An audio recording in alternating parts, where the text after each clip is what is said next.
Fala pessoal, bem-vindos ao 12 em Campo desta segunda-feira, dia 13 de março, dia seguinte à eliminação do Corinthians no Campeonato Paulista para a equipe do Ituano. O Corinthians eliminado em plena Neoquímica Arena, diante de mais de 43 mil torcedores. Um dia preocupante, um dia triste, um dia a se lamentar, muito mais pelo rendimento da equipe, principalmente sobre o que vimos em campo. E a gente vai falar bastante sobre isso, falar sobre as declarações do presidente Duílio Monteiro Alves logo após a partida na zona mista, quando ele garante a permanência do técnico Fernando Lázaro.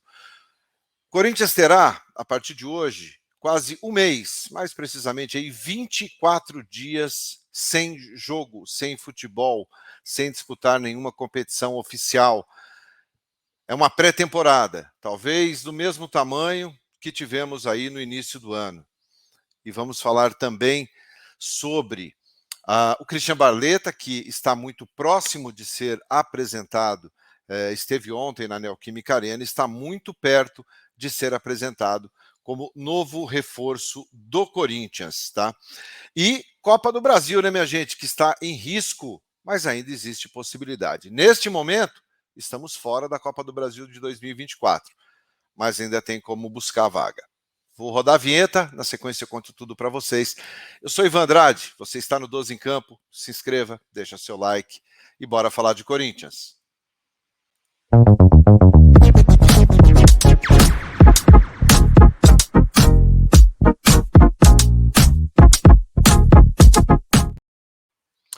Doze em Campo News desta segunda-feira no ar, e a gente chega trazendo aqui para vocês as notícias, as informações no dia seguinte à eliminação do Timão do Campeonato Paulista.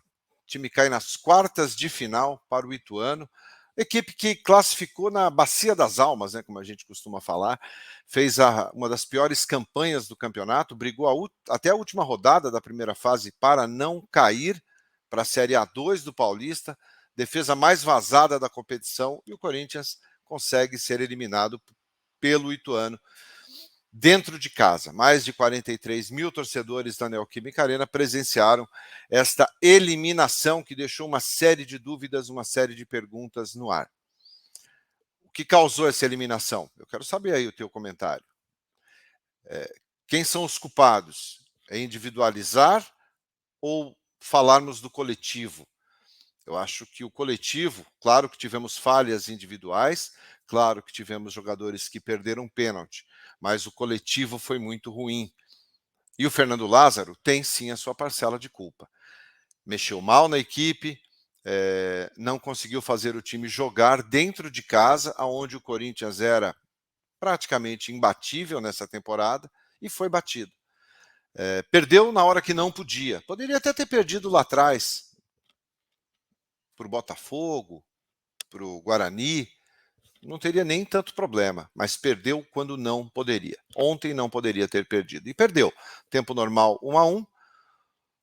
O Ituano saiu na frente numa falha do Cássio, e aí tem que ser admitido, o Cássio poderia ter evitado aquele gol, já fez defesas muito mais difíceis, mas não dá para colocar só na conta do Cássio. O Cássio tem uma história gigante, e o Cássio vem sendo, não é vinha, vem sendo talvez um dos melhores jogadores desse time na temporada. O Corinthians é o time que mais deixa finalizar contra o gol. É o time que mais deixa em todo o campeonato. O Corinthians tem uma média de quase mais de 14 finalizações contra o gol do Cássio por jogo. É muita coisa. E uma hora a bola entra, não tem jeito. Ontem, um belo chute do Raí, de fora da área, um chute que pegou o Cássio de surpresa, talvez se tivesse um pouquinho mais bem colocado, faria a defesa. Mas, repito, não dá para colocar a culpa só no Cássio pela falha e pela eliminação. Vai muito além. O time não teve força durante os 90 minutos para buscar um resultado. O time não teve forças para fazer um gol no segundo tempo. Empatou com o Paulinho ainda na primeira etapa de cabeça. Mas não teve forças, não teve reação para poder fazer um gol na equipe do Ituano no segundo tempo. um time perdido em campo, um time totalmente desorganizado, um time que não jogou futebol. Muito, acho que a grande maioria, para não falar todos os jogadores, muito abaixo daquilo que se espera, daquilo que se imaginava em termos de rendimento. O jogador talvez que mais tenha feito um pouco de fumaça ali, que talvez estivesse sendo o melhor dentro daqueles 11 que começaram a partida, era o Adson, e o Adson foi sacado. Não dá para entender algumas alterações do Fernando Lázaro. O Fausto ficou fora do início da partida. Muita gente questionando sobre isso, o Fausto ser reserva do Rony. Mas, enfim, de forma coletiva, o time foi um desastre. Agora, tem mais 23, 24 dias parado, sem jogo, sem futebol, sem competição oficial. É uma pré-temporada, tá, gente? É uma pré-temporada. Em 2 meses, o Corinthians tem duas pré-temporadas. Duas pré-temporadas. É muito tempo. E o que se perde com isso? Além de dinheiro, além do título, além de desempenho, além de moral, perde-se o rendimento. Por quê?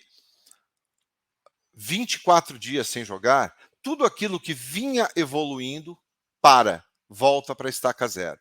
O entrosamento que vinha conquistando, o conjunto que vinha adquirindo, fica, zera, volta tudo para o começo. Esse tempo é muito ruim. A pré-temporada, não sei até que ponto ela será boa, esta nova pré-temporada. Se não tivermos reforços, não vai valer de nada. Esse time não vai jogar o que não vinha jogando por falta de treino. Não foi falta de treino. O Corinthians teve semanas livres durante esta primeira fase do Paulista para melhorar, para segurar jogadores, para recondicionar fisicamente, para fazer com que jogadores entrassem no ritmo. Não é falta de tempo, não é falta de trabalho, não é falta de condição para isso. Teve. Agora são mais 24 dias. O Corinthians volta a jogar provavelmente na semana do dia 5 de abril, estreando na Libertadores. O sorteio ainda vai ser realizado pela Conmebol. Aí para saber quem é o adversário e a data certinha. Mas deve ser sim na semana do dia 5 de abril ali. E no dia 15 de abril, provavelmente dia 15 de abril, o Corinthians estreia no Campeonato Brasileiro contra o Cruzeiro pelo Campeonato Brasileiro na Neoquímica Arena. Então, temos aí uma boa parada. Mas, repito, sem reforços, o Corinthians não vai a lugar nenhum. Tecnicamente, a gente sabe que é um time que tem qualidade, mas em termos de elenco, em termos de rendimento, não apresenta nada disso. E quando eu falei, não adianta culpar apenas o Cássio, o Fábio Santos perdeu um pênalti. E o Fábio Santos é o melhor batedor do Corinthians, indiscutivelmente. Bateu mal. E ele abriu a série de penalidades. Normalmente, o melhor batedor, ele não foge dessa responsabilidade. Ele foi lá, bateu e perdeu. O Fagner, mais uma vez, é o quarto pênalti que o Fagner perde em jogos decisivos. O Gil pegou mal demais na bola. Como ele mesmo fala, pegou na goiabinha e ele meteu no pé da trave e a bola foi para fora. Não pode perder uma classificação dessa dentro de casa. E o Lázaro, repito, tem uma responsabilidade gigante nisso, assim como a diretoria do Corinthians. E por falar nisso, no pós-jogo, na zona mista, o Duílio falou com a imprensa, falou com os jornalistas sobre a eliminação e sobre a situação do técnico Fernando Lázaro. Ele disse que teve uma conversa que tem sempre após os jogos, o mesmo tipo de conversa. Que todos estão juntos, que o clima é o melhor possível, que o ambiente é o melhor possível. E eu acho que o ambiente tem que ser bom. Ninguém trabalha num ambiente ruim. Ninguém consegue trabalhar feliz num ambiente pesado. Então, eu acho que o ambiente num vestiário ele tem que ser bom, tem que ser tranquilo. Isso é bom, mas tem que ser de cobrança, tem que ser de seriedade também. Não só de churrasco, não só de música sertaneja, não só de resenha. A hora da cobrança ela tem que ser feita, ela tem que acontecer. Mas, repito, acho que o ambiente saudável, o ambiente leve, ele é muito bom para o futebol. Faz bem aos jogadores, faz bem a tudo, a qualquer um de nós. Mas dentro do vestiário tem que ter uma cobrança. E ele foi perguntado com relação à permanência do Fernando Lázaro na equipe do Corinthians para o restante da temporada. E ele disse o seguinte: passar para vocês exatamente as palavras do Ilho com relação ao Fernando Lázaro aqui, tá? Em relação ao treinador, não existe a menor possibilidade de mudança. É um início de trabalho. Um trabalho que passa por uma eliminação. É muito triste, mas é um trabalho que vem evoluindo. Teve uma oscilação e acabou com uma eliminação. Eu acho que é muito simples, é muito político e é muito polido, né, esse tipo de declaração. É muito elegante. A permanência do Fernando Lázaro, ela põe em risco uma temporada. O trabalho que ele vem fazendo, de manutenção de time, de não poupar jogadores, eu acho que tem um lado positivo. Mas, mais uma vez, o Corinthians está pagando para ver. Pagou para ver com o Silvinho. O Duílio deu o mesmo tipo de declaração quando o Silvinho estava balançando. Menos de 20 dias depois, o Silvinho foi demitido. Dentro de casa, perdeu de virada para o Santos e o Silvinho caiu. Então, o Duílio está bancando o Fernando Lázaro e, com isso, assumindo toda a responsabilidade de uma temporada inteira. Tá? Isso, para mim, é muito claro. A gente vai falar sobre a Copa do Brasil, que com essa eliminação atinge diretamente o Corinthians na temporada 2024. Pelo novo regulamento da CBF, apenas os 5 primeiros colocados do Campeonato Paulista, mais o campeão da Copa Paulista, se classificam diretamente para a Copa do Brasil em 2024. Com a eliminação ontem, com o empate e com a vitória do Red Bull Bragantino sobre o Botafogo, o Bragantino está na semifinal do campeonato do Paulistão, o Bragantino passou o Corinthians, então o Corinthians é o 6º colocado. Momentaneamente, o Corinthians está fora da Copa do Brasil de 2024, a competição que paga o maior prêmio do futebol brasileiro. São mais de 70 milhões em prêmios. Neste momento, dependendo do Campeonato Paulista, o Corinthians está fora da Copa do Brasil. Mas calma lá. Ainda tem 3 possibilidades para que o Corinthians consiga essa vaga. Tá?